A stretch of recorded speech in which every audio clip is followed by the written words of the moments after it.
TV செய்திகள் வாசிப்பது கீதா. ராணிப்பேட்டை மாவட்டம் ஆற்காடு அடுத்த 30 வெட்டி கிராமத்தில் எழுந்தருளி அருள்வாளித்து வரும் அருள்மிகு ஸ்ரீ நாகசக்தி மாரியம்மனுக்கு ஆடிப்பூர திருவிழா வெகு விமர்சையாக நடைபெற்றது. இந்த நிகழ்ச்சிக்கு ஆலய ஸ்தாபகர் பழனி வரலட்சுமி தம்பதியினர் தலைமை தாங்கினார்கள். முன்னதாக கோ பூஜையும் அதனைத் தொடர்ந்து யாகசாலைகள் அமைத்து 108 ஓம் திரவியங்கள் கொண்டு பூஜிக்கப்பட்ட புனித கலச நீர் அம்மனுக்கு ஊற்றி அபிஷேகம் நடைபெற்றது. அதனைத் தொடர்ந்து மேலதாள வாத்தியங்கள் முழங்க ஊர்வலமாக சீர்வரிசை எடுத்து வந்து அம்மனுக்கு வளைகாப்பு நிகழ்ச்சியும் அதனைத் தொடர்ந்து மகா தீப ஆராதனையும் நடைபெற்றது. பூக்களால் அலங்கரிக்கப்பட்ட ஸ்ரீ நாகசக்தி அம்மனுக்கு ஊஞ்சல் தாளாட்டு நிகழ்ச்சியும் வெகு விமர்சையாக நடைபெற்றது. இதில் பக்தர்கள், பொதுமக்கள் என ஏராளமானோர் கலந்து கொண்டனர். பூஜையில் கலந்து கொண்ட அனைத்து பெண் பக்தர்களுக்கு மஞ்சள், குங்குமம், மாங்கல்ய கயிறு, வளையல், புடவை, ஜாக்கெட் ஆகியவை பிரசாதமாக வழங்கினார்கள்.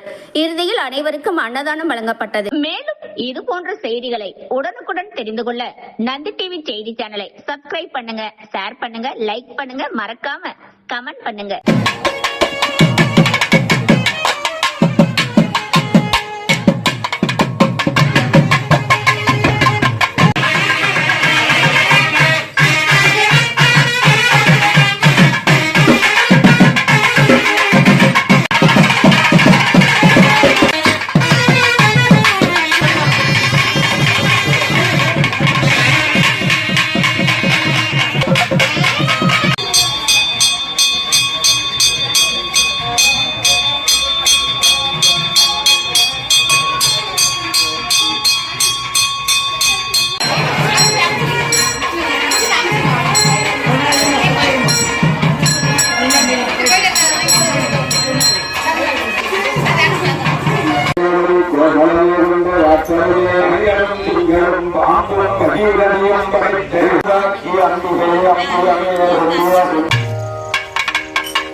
Apa